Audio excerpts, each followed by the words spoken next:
자타공인 문화 선진국인 대한민국. 하지만 정치, 문화, 경제 중 이 부분은 아직 크게 못 미친다 생각한다는데 그것은 바로 정치입니다. 절반 이상의 국민이 그렇게 생각하는 이유는 대체 뭘까요? 대한민국 국회라고 하면 가장 먼저 떠오르는 몇 가지 장면들 때문인데요. 21대 국회 출범부터 정치 개혁에 관한 이야기가 나오기 시작했습니다. 더 이상 시간이 없기 때문에 선관위 획정위원회에서 획정했던 안 그대로 국회 본회의로 통과시키자. 지금이라도 과대 면적 지역구 출연을 방지하는 특례구역 설정 협의에 민주당이 진지한 자세로 대한민국의 미래 100년, 정치 선진국이 되기 위한 초석이 놓였습니다. 국회 안팎에 정치개혁의 열망들이 모여 정치개혁 특별위원회를 열게 된 것입니다. 미래를 위해 우리의 정치 역사를 먼저 알아야겠습니다.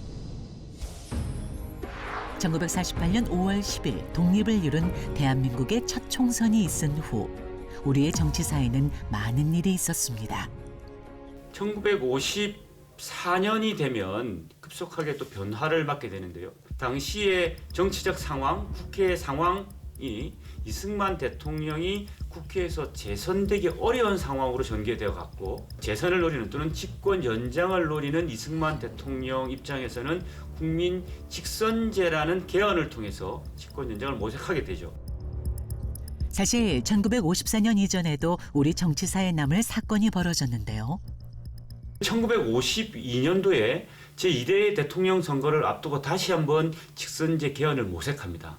그래서 부산에 수도가 있을 때 국회의원들을 경찰이나 군인을 동원해서 국회 내에 가두고 인위적으로 대통령 직선제 개헌을 하게 되는데, 이것이 우리가 알고 있는 부산 정치파동 사건, 그리고 발췌 개헌입니다. 제1공화국부터 장기 집권을 위한 정치인들의 꼼수가 난무하면서 대한민국은 정치적으로 격동의 세월을 겪게 됩니다. 대통령이 유고 시에 부통령이 권력을 넘겨받게 되었습니다. 고령이었던 이승만 대통령이 혹시나 유고 사태가 발생을 하면 권력이 민주당으로 넘어가게 되겠죠. 그래서 이 이유봉이 부통령에 당선되기 위해서 우리가 알고 있는 3.15 부정선거라는 걸 회칙을 하죠.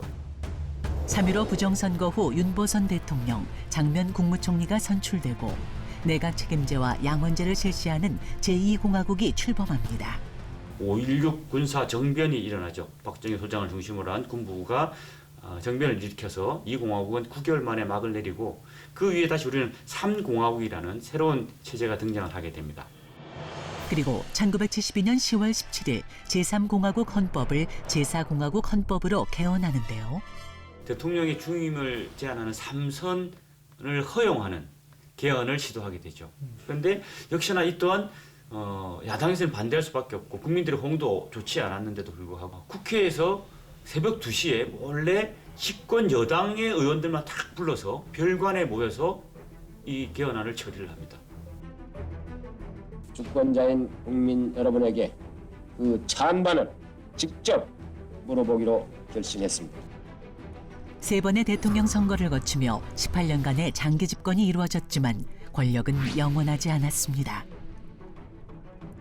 워낙 유신에 대한 반대, 그다음에 쿠데타에 대한 반대가 심했기 때문에 이것을 무마하기 위해서 다시 한번 전두환 정권에서는 집권한 지 얼마 안 돼서 바로 개헌을 하게 되는데, 그것이 대통령 선거인단을 구성을 하게 되고 이 선거인단을 통해서 간선을 하게 되죠. 7년 대통령 단임제를 했고 이 과정에서 12대 대통령 선거를 다시 치르죠. 곧.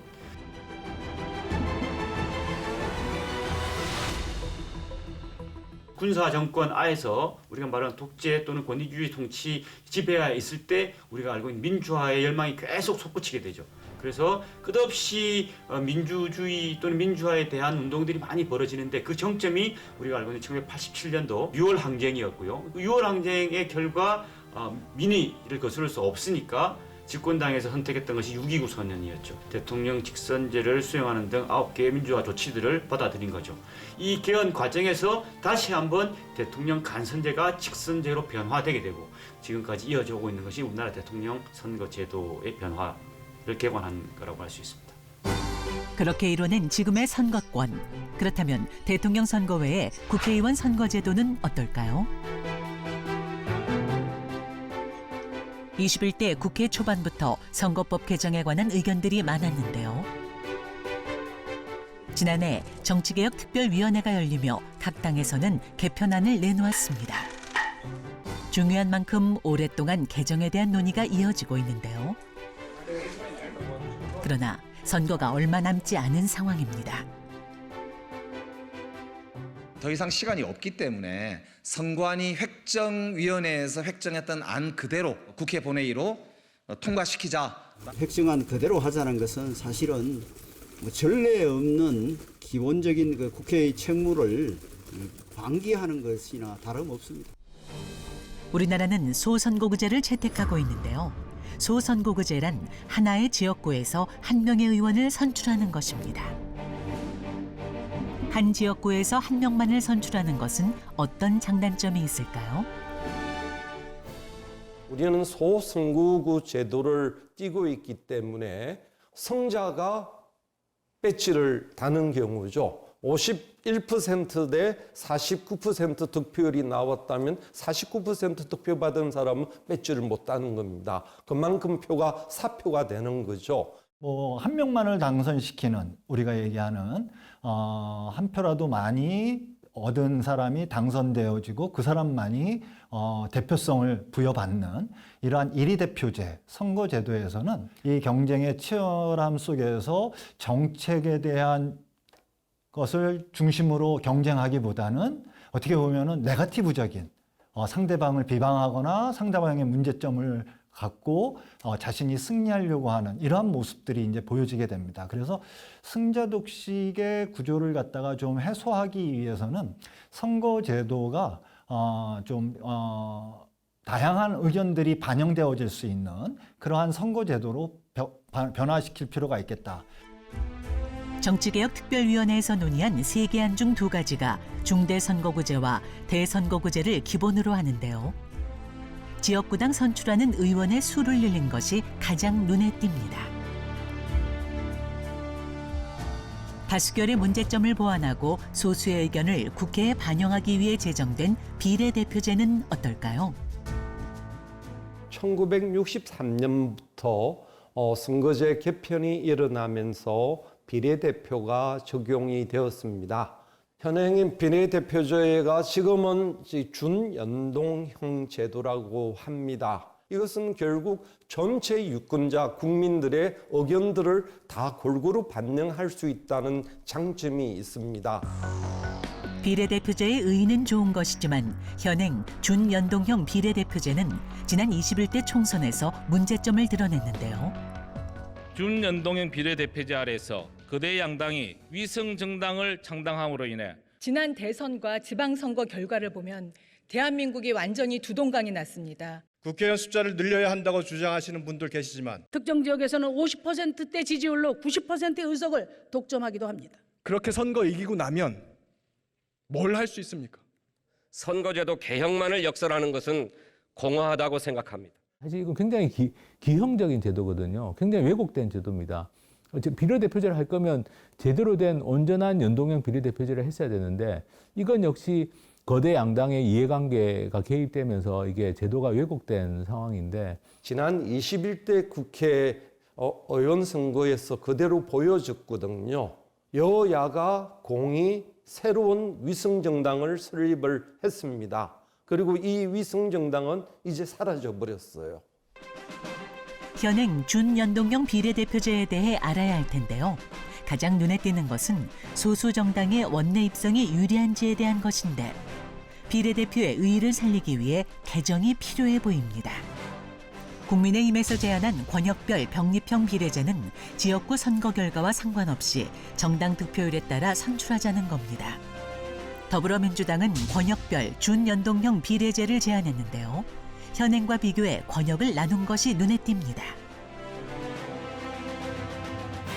그리고 선거가 40일도 남지 않은 지금 기존의 선거법대로 22대 총선을 치르게 됐는데요.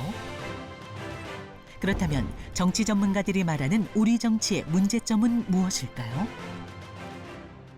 한국 정치의 주요한 문제점으로 좀 지적될 수 있는 건 다들 뭐 말씀하실 것 같은데 정치 양극화를 좀 지적할 수 있을 것 같습니다.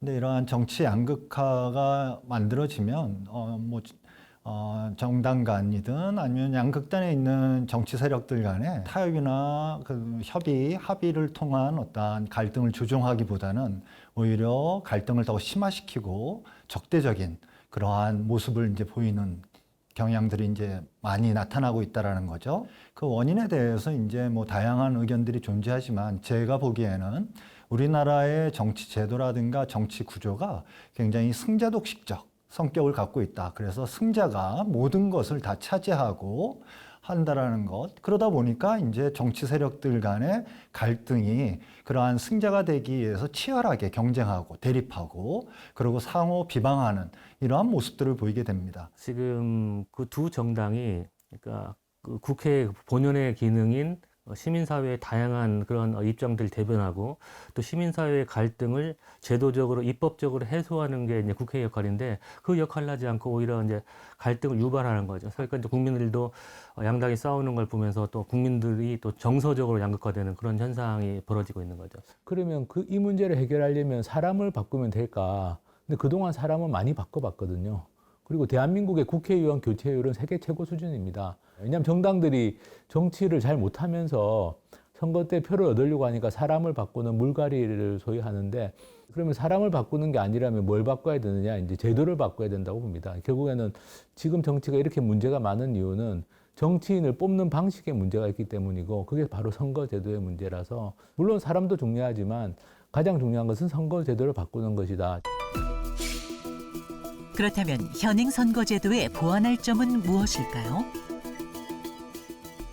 가장 저는 중요한 기준이 뭐냐면 민심을 왜곡하는 선거제도는 좋지 않은 선거제도라고 생각이 들거든요. 그러니까 지금 양당이 뭐 서로 병립형을 채택한다, 아니면 준연동형을 채택한다, 위성정당을 만든다 여러 가지 그런 이슈 가지고 싸우고 있는데 해법이 없는 게 아니에요. 그렇다면 왜 한국 국회의원들은 이런 대안이 있음에도 채택을 하지 않느냐?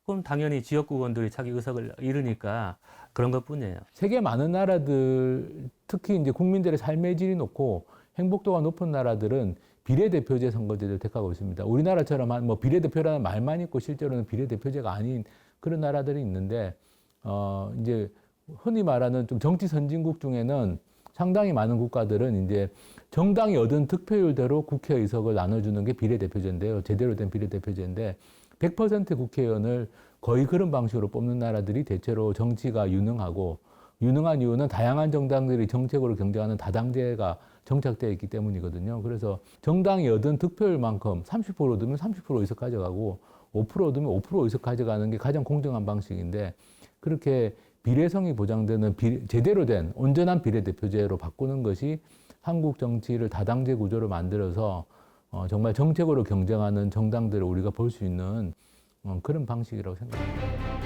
우리나라의 현행 소선거구제와 비례대표제의 단점들을 보완하기 위해 정치 선진국으로 불리는 외국의 정치 사례는 어떨지 직접 알아보기로 했습니다. 우리나라와 법 개통이 비슷한 독일. 하지만 정치는 의원 내각제로 대통령제인 우리와는 다른데요. 상하원을 두고 있지만 하원에 해당하는 연방의회 분데스닥이 정치의 중심입니다. 선거 방식도 다수제와 비례대표제를 혼합해 의원을 선출하고 지역구와 비례대표 모두 출마할 수 있다는데요. 거대 양당이 의석의 대부분을 차지하고 있는 우리나라와 달리 다당제인 독일은 어떻게 다를까요? 국회의 과반수를 차지하는 당이 없고 여러 당이 있으니 의견 조율이 쉽지만은 않을 텐데요. Das Verhältniswahlrecht führt dazu, dass deutlich mehr Parteien im Parlament vertreten sind. Bei uns sind das aktuell 4. Vergleichen wir das mal mit den USA, einem Mehrheitswahlsystem. Da sind 2 Parteien, die vorherrschend sind. Bei uns sind es also deutlich mehr. Und dadurch, dass es keine klare Mehrheit gibt, dass nicht 50% oder mehr zu einer Partei geht, sondern dass das sehr zersplittert ist, führt das automatisch dazu, dass man Kompromisse machen muss, dass die unterschiedlichen Parteien dazu gezwungen werden, zusammenzuarbeiten und einen Konsens zu finden von unterschiedlichen Perspektiven, die sie auf die Themen haben und dass Demokratie so mehr Menschen mitnimmt. 다수의 당이 서로 협력하고 합의를 도출할 수 있는 데에는 다 이유가 있다고 합니다. 이들에게서 그 이유를 찾을 수 있었습니다. Wir sind auf dem Weg zu einem Kiezgespräch mit unseren Mitgliedern von den Jusos Potsdam. Ungefähr einmal im Monat treffen wir uns mit unseren Mitgliedern auf einen Kneipenabend, um so die kommunalpolitischen Themen, die in der Zwischenzeit aufgekommen sind, manchmal auch kleine weltpolitische Themen, alles, was unseren Mitgliedern auf dem Herzen liegt, zu besprechen. 유소스 포츠담. 유소스는 3인당 청년 조직의 명칭이고 포츠담은 시의 이름인데요. 이렇게 각 지역의 청년 정당 지지자들이 모여 토론을 하는 것부터 시작된답니다. Politik für mich ist die Möglichkeit, unser Land und unsere Gesellschaft zu gestalten und unsere Welt eigentlich zu einem besseren Ort zu machen, so plakativ wie es klingt. Und das kann wahnsinnig sinnstiftend sein. Ich glaube, man kann damit auch ganz viel bewegen, gerade als junger Mensch. Und man sagt immer so schön, die SPD hat ca. 400.000 Mitglieder und jeder davon ist genauso wichtig, vom Bundeskanzler bis zum gerade neu eingetretenen Mitglied aus Potsdam-Mittelmark. Also es ist, man kann das nicht so fest sagen, wie viel das ist. Im Endeffekt ist es, man hat mal einen Tag, da arbeitet man richtig viel, macht richtig viel, vor allem auch wenn Landesdelegiertenkonferenzen sind. Dann ist man von Freitag bis Sonntag unterwegs und berät da, hat Spaß und diskutiert. Aber auch sonst hat man halt mal auch Zeiten, wo gar nichts ist, wo man auch wenig macht, wo dann halt mal so ein Abend wie heute ist. Oder es gibt halt dann auch Punkte, wo man mal richtig durchstartet und auch schon mal ein paar Stunden an der Arbeit dran sitzt. Aber mehr als jetzt vielleicht mal 5 oder 5 Stunden. 각 당에서 가지는 모임 외에도 연방의회에서 열리는 정치 관련 다양한 프로그램들도 있다고 합니다. 회의장 안 의자색이 제각각인 점이 눈에 띄는데요. Also hier sehen Sie verschiedene Farben. Hier ist Rot. Hier haben Sie zum Beispiel Grün und weitere Farben. Und das sind die Farben der politischen Parteien in Deutschland. Das ist ein kleiner Parlamentssaal, 50 Stühle. Im Original haben wir 736 Stühle. Und hier ist das ziemlich genau die proportionale Abbildung der Größen der verschiedenen Fraktionen. 고등학생들이 연방의회 체험을 하는 프로그램이랍니다. 직접 발의해보기도 하고 동료 의원으로 경청하며 의견을 내는 것도 프로그램의 일부입니다.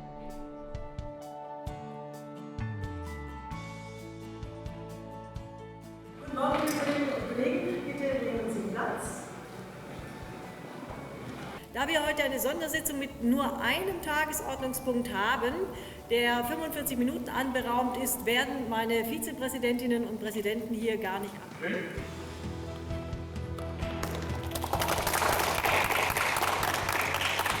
Sehr geehrte Damen und Herren, Bundespräsident, hier wurden schon wunderbare... Ganz kleine Sekunde noch, es ist auch Ihre erste Rede, die Jungfernrede. Begrüßt wird nicht der Bundeskanzler, er ist zu Gast hier im Deutschen Bundestag, aber zuerst begrüßt wird die Präsidentin des Deutschen Bundestags und dann die lieben Kolleginnen und Kollegen.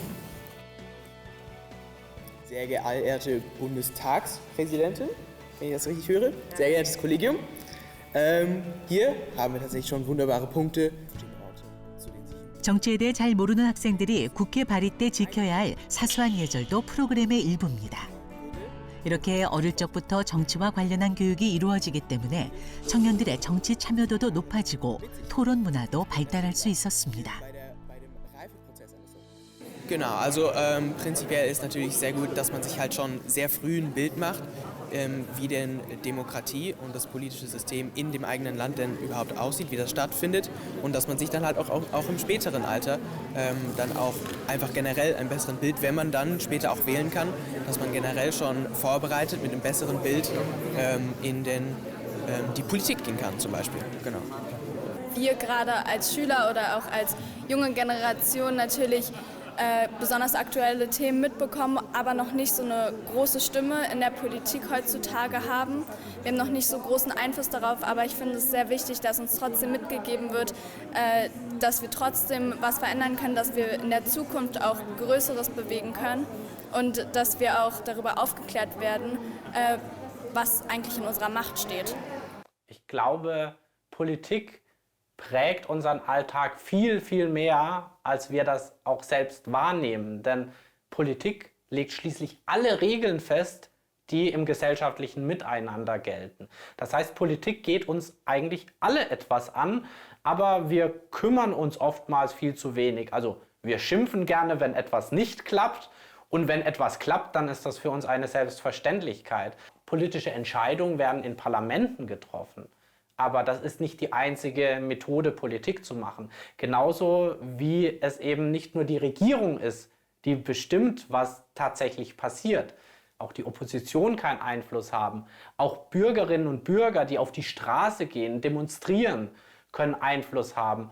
All das sind doch Themen, die auch eine politische Relevanz haben, wenn es darum geht, wie sieht es in unserem Land aus, was geschieht hier und wie wollen wir eigentlich in Zukunft miteinander leben. 이번에 살펴볼 나라는 음악의 나라 오스트리아인데요. 입헌제를 기초로 하는 민주주의 연방공화국입니다. 양원제인 오스트리아는 상원인 연방의회와 하원인 국민의회로 나뉘고 5년마다 국민의회 선거가 열립니다. 국민의 삶 만족도가 EU 국가 중 1위라는 오스트리아. 그럼 상하원 의원들에 대한 오스트리아 국민들의 만족도는 어느 정도일까요?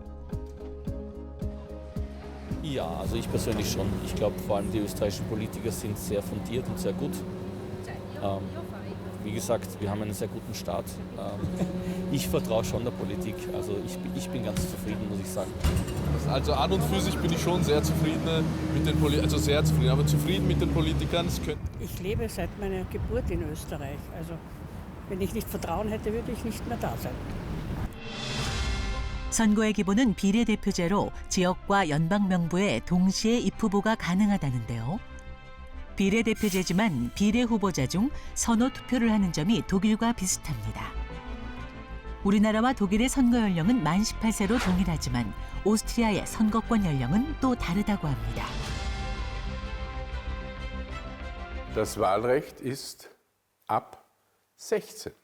Das ist ganz wichtig, ja, weil die älteren Menschen werden immer mehr und immer mehr ältere bis alte Menschen entscheiden über die Zukunft von jungen Menschen. So, und jedes Wahlsystem hat einen Stichtag.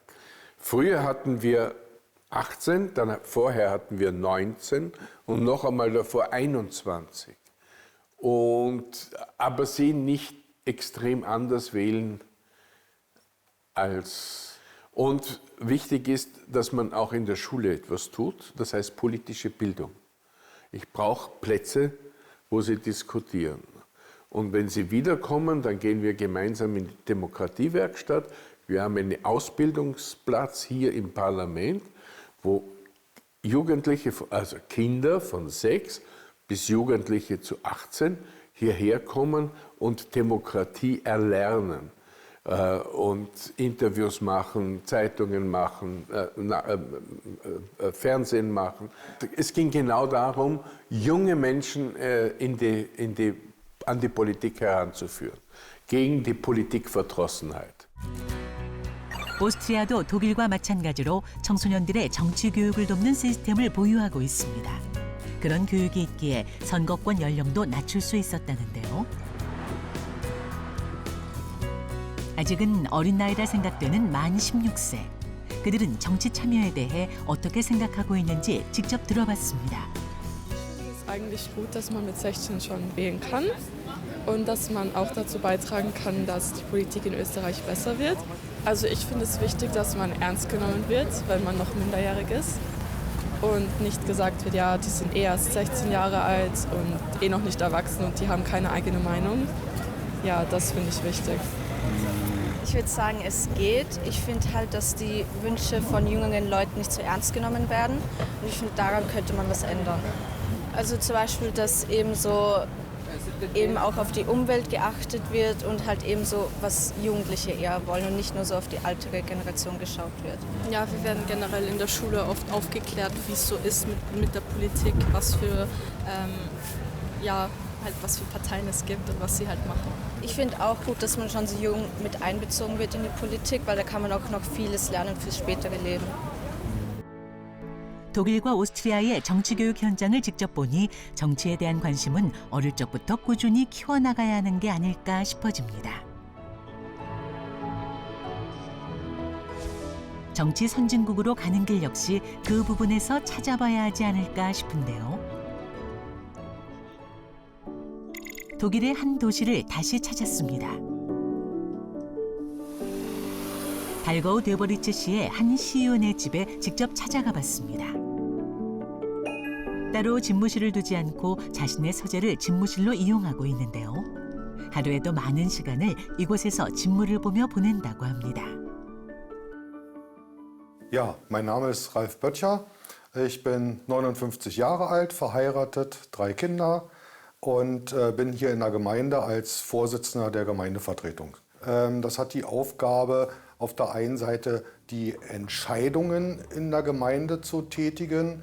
Und eine wichtige Aufgabe von uns ist, dass wir auch die Verwaltung, den Bürgermeister, zu kontrollieren haben. Wir müssen immer darauf achten, dass er Beschlüsse, die wir gefasst haben, auch umsetzt und dass er immer im Sinne unserer Bürger handelt. Also wir haben ja 2 Dinge, die wir zu beachten haben. Auf der einen Seite müssen wir unsere Einwohnerinnen und Einwohner, unsere Bürger darüber informieren, was tun wir eigentlich, was gibt es für Entscheidungen, die zu treffen sind, welche Entscheidungen sind getroffen worden. Ja, jeden Monat eine Sitzung der Gemeindevertretung und jeden Monat eine Sitzung von jedem Fachausschuss. Und da haben wir immer den Tagesordnungspunkt Einwohnerfragestunde. Da können unsere Einwohner kommen, ihre Fragen stellen, ihre Anregungen geben, ihre Wünsche äußern. Und das wird dann auch aufgenommen. Entweder man kann die Frage gleich beantworten oder man muss rückfragen, auch in der Verwaltung oder bei anderen Behörden. Und dann gibt es irgendwann die Antworten. 사무실을 보니 시의원으로 활동하는 것에 얼마나 진심인지 느껴집니다. 주민들을 대표해 의사를 전달하고 성과를 내는 일에 자부심을 느낀답니다. 랄프 씨가 외출을 할 모양인데요. 아내와 다정한 작별 인사를 합니다. So umgesetzt kriegst, wie du dir das gedacht hast. Wird schon werden, ne? Wie lange dauert es ungefähr? Nach 22 Uhr wird es werden. Alles klar. Okay, tschüss. Tschüss.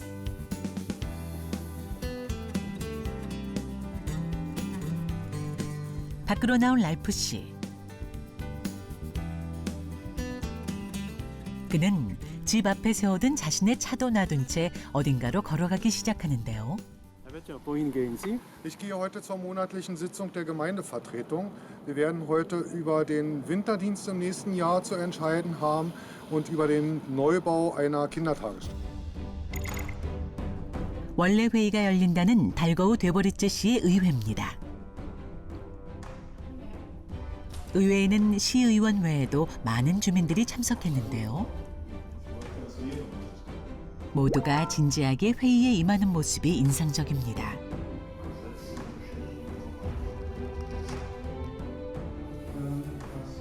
의원들도 주민들의 참석이 낯설지 않은가 봅니다.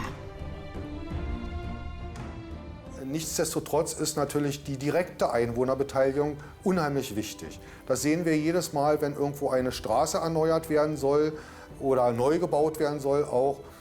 Dann werden alle Bürger auch eingeladen, die dort an der Straße wohnen, weil sie auch mitbezahlen müssen an der Straße, wenn eine neue Straße gebaut wird. Und dann gibt es natürlich Diskussionen darüber, weil ein Tiefbauingenieur hat manchmal andere Vorstellungen, wie eine Straße aussehen soll, als der Bürger, der dort wohnt. Und das ist unheimlich wichtig, da wirklich auch zuzuhören und das zu verarbeiten, was uns die Bürger an Wünschen sagen. Und so ist es aber auch in jeder Einwohnerfragestunde, so ist es bei jeder Einwohnerbeteiligung, dass man gut zuhören muss und das auch ernst nehmen muss. Ansonsten, wenn man nur zuhört und das und nicht bearbeitet, dann fühlen sich die Bürger nicht ehrlich behandelt, zu Recht. Und das ist wichtig, dass man das auch wirklich aufgreift. 의회에 주민들이 참석하는 것이 우리에겐 낯선 장면인데요. 시의회 원래 회의에 참석한 주민들은 주민 참여에 대해 어떻게 생각하고 있을까요? Es ist toll, es ist ein wesentlicher Grundpfeiler einer gesunden Demokratie. Erst dann, wenn die Bürger selbstbewusst auch am Leben teilnehmen und nicht nur Leute wählen, die für sie irgendwas tun, dann kann Demokratie funktionieren. Demokratie ist auf jeden Fall ein hohes Gut. Nicht jedes Land besitzt Demokratie. Wir haben hier das Glück, dass wir unsere politischen Forderungen oder auch Ansätze zum Ausdruck bringen können, vor allem hier im kommunalpolitischen Bereich. Und dass jede Bevölkerungsschicht und jede Altersschicht eben ihre Sachen hier durchsetzen können im Rathaus. Das ist unbedingt notwendig, weil ohne die Beteiligung der einzelnen Einwohner eines Ortes, einer Gemeinde, kann ja gar nichts vorwärts gehen. Die Gemeindevertreter wurden ja von uns als Bürger gewählt. Also haben wir auch das Recht dazu, zu schauen, wie vertreten diese Gemeindevertreter unsere Interessen. Das ist in unserem Interesse, das ist unser Ort, das ist unsere Gemeinde. Und wir wollen hier leben und wir wollen, dass es hier schön ist und dass alles auch berücksichtigt wird hier in der Gemeinde. 이번에는 북유럽의 복지국가, 바로 덴마크입니다. 휘게의 나라, 요람에서 무덤까지로 대표되는 복지 천국으로 오랫동안 국민 만족도 1위를 차지했었는데요. 이들의 정치 만족도는 어느 정도일까요? I'm quite satisfied. It's because everything is working, right? Everything is working fine, and we try to help the ones that are less fortunate. And if you're less fortunate, you have ability to get help. How much do you trust the members of the parliament? 99%. There's nothing. Nothing is ever 100%, right? But a great trust. I'm very satisfied with them, and especially the government. I'm satisfied. I think they do a good job for the Danish people and make this little country to listen about in the world what we do here in this little country. So yeah, I think they do it well.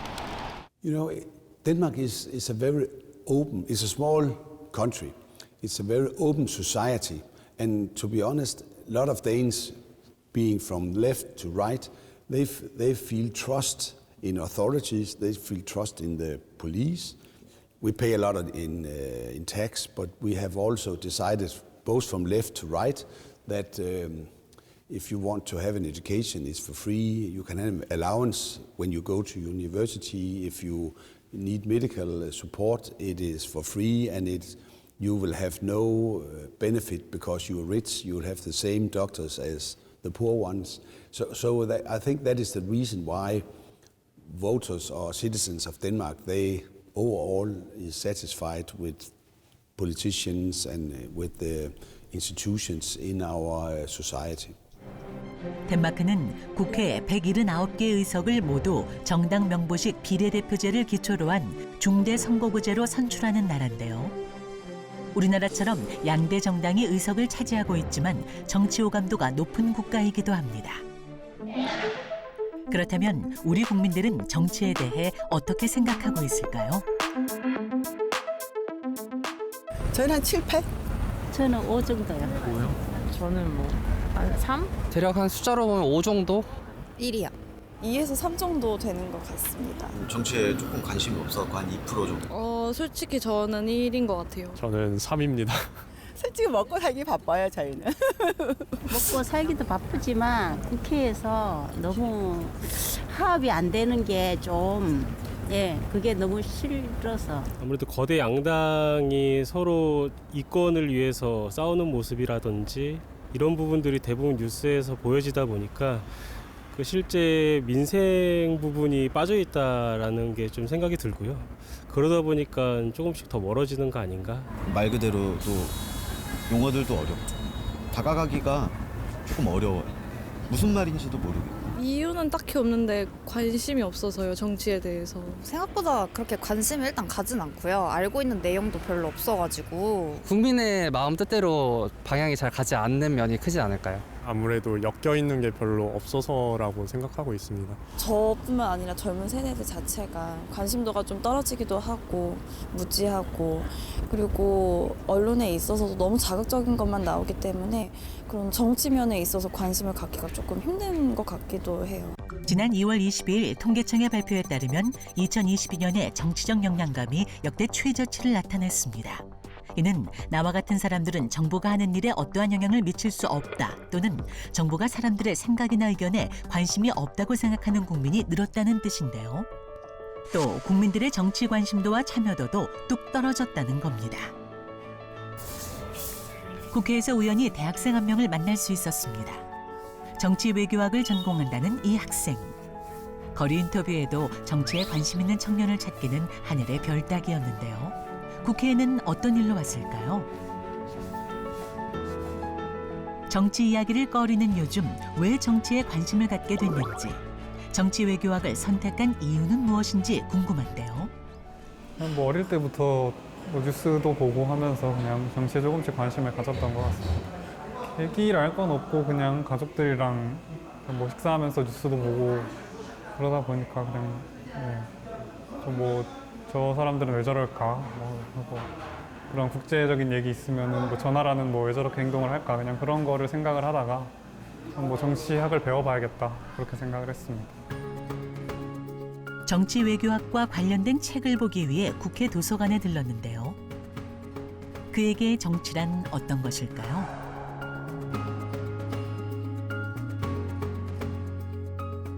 정치를 정치인들만의 그런 일로 우리가 생각을 하고 좀 배척하고 정치에 대한 그런 이야기를 좀 잘 안 하는 경향이 있는데 사실 우리가 어떤 대중교통을 탈 때 그런 교통비가 오른다든지 뭐 그런 당장 뭐 이런 주변 이런 시설물들을 정비한다든지 이런 것들도 다 결국에는 그런 어떤 정치를 통해서 다 이루어지는 것이고 이렇게 정치가 우리 그런 일상생활이랑 별 관련이 없는 것처럼 보이긴 하지만 또 전혀 그렇지 않고 또 그런 우리의 이런 생활들이랑 밀접하게 연관돼 있기 때문에 사람들이 더 정치에 관심을 가져야 우리 삶이 더 나아지고 더 나은 방향으로 나아갈 수 있지 않을까 생각합니다. 정치에 관심을 갖고 우리의 삶을 변화시키고 싶은 청년 주원 씨는 학교에서도 정치와 관련된 토론 동아리 활동을 하고 있답니다.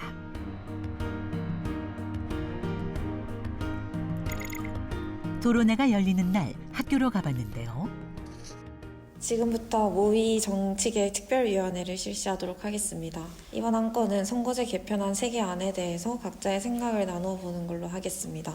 저는 먼저 연동형 비례대표제를 지지하는 의견인데요. 연동형 비례대표제가 적용되면 선거제도가 지금의 소선거수 단순 다수 대표제에서 비례대표제를 강화하는 방식으로 전환해야 한다고 생각하고 승자 독식 다수제 민주주의는 유권자가 당선 가능성이 낮은 군소정당 후보에게 투표를 할 때 결국 거대 정당의 최다 득표자가 당선자가 되는 결함이 있다고 생각을 했는데요. 저는 이런 결함은 사회적, 경제적 약자를 대표하는 정당이 영향력을 행사하기 어려우며 동시에 빈곤층과 사회적 약자를 정치에서 배제하는 경우가 있다고 생각합니다. 지아님의 의견에 동의하는 바인데요. 현재 승자 독식주의의 소선거구제는 사표가 많이 발생하기에 다수의 국민의 의견을 반영하지 못하는 것 같고요. 말씀하신 대로 지역주의 타파에도 좋은 것 같으며 병립형 비례대표제가 대통령제 라는 우리나라의 정치 상황에 가장 적합한 것 같습니다. 연동형 비례대표제가 일단 우리나라에서는 실패한 상황이고요. 이에 대해서 어떤 그런 위성정당 문제를 해결할 만한 방안이 제시되지 않은 상태에서 이걸 이 제도를 유지할 수는 없다라고 생각이 됩니다. 그런 상황에서 유지해봐야 뭐 그런 군소정당의 그런 원내 진입이라든지 그런 데는 별 도움이 될 것 같지는 않고요. 그다음에 권역별 비례대표제 같은 경우에는 지금 현재 대한민국의 비례대표 의석수가 47석인데 이거를 권역별로 쪼개는 게 무슨 의미가 있나 하는 생각이 듭니다. 그래서 이제 세 번째 안이 그나마 좀 마음에 와닿는다고 생각합니다. 정개특위에 상정된 3개 안에 대한 진지한 토론이 끝난 후 정치 개혁에 대해 학생들의 의견을 들어봤습니다. 저는 선거법 개편이 일단 가장 즉각적이고 빠른 정치 개혁의 방법이라고 생각을 하기 때문에 선거제 개정이 정치 개혁의 살짝 첫 단추라는 생각을 합니다. 그렇게 선거제 개정이 있으면 조금 정치적 양극화도 잠재우고 정치 개혁의 출발점이 되고 선거제가 개편되면 동시에 다른 여러 개의 정책들도 하나씩 맞춰 나가면서 정치 개혁이 시작될 것이라 생각합니다. 저희가 직접 정치를 하는 게 아니라 어떤 정치인을 뽑는지에 따라서 어떤 정치가 이루어지는지가 결정되다 보니까 이런 정치 개혁을 하기 위해서는 이제 우리가 정치인을 어떻게 뽑아야 자신이 원하는 정치인을 뽑을 수 있고 그 정치인이 어떤 사람이 결정되는지가 결정된다고 생각하기 때문에 저는 일단 선거법을 개정하는 것이 정치 개혁의 가장 큰 발걸음이라고 생각합니다. 그 선거제와 무관하게는 또 현재 대한민국에서는 정치적 무관심 또한 심각한 문제로 대두되고 있기 때문에 위 문제를 해결하는 것이 더 올바른 정치 개혁의 방법이라고 생각합니다. 정치적 무관심으로 인해서 후보자의 공약 등에 관심을 가지기보다는 무조건적인 투표가 만연해 있고 이러한 행위는 대한민국이 정치적으로 성장하는 데 있어서 어려움이 있을 것 같다고 생각하기 때문에. 그들이 제시한 해법은 선거제 개편과 함께 정치에 대해 관심을 가지는 것. 제22대 총선을 앞둔 이 시점에 다시 한번 새겨볼 필요가 있겠습니다.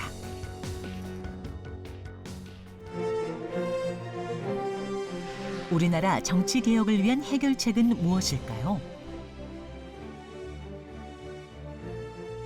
비례 의석을 확대하는 것이 필요하겠다.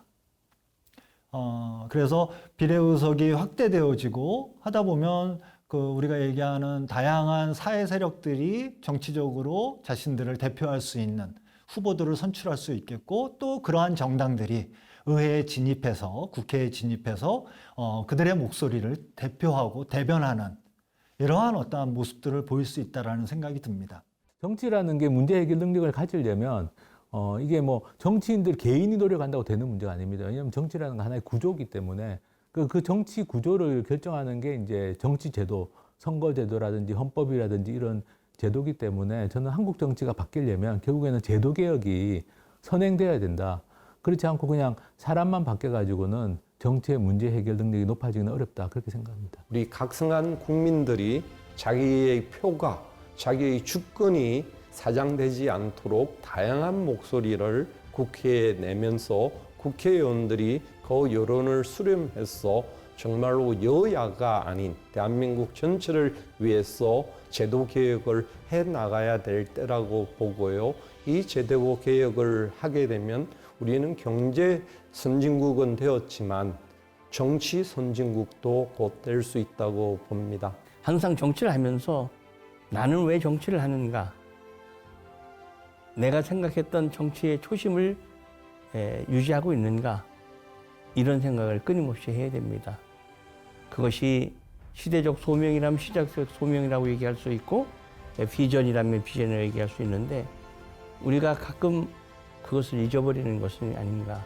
정치는 그야말로 말 그대로 국민과 국익을 위해서 하는 것이기 때문에 내가 하는 모든 것들이 공공의 선을 쫓고 있는가?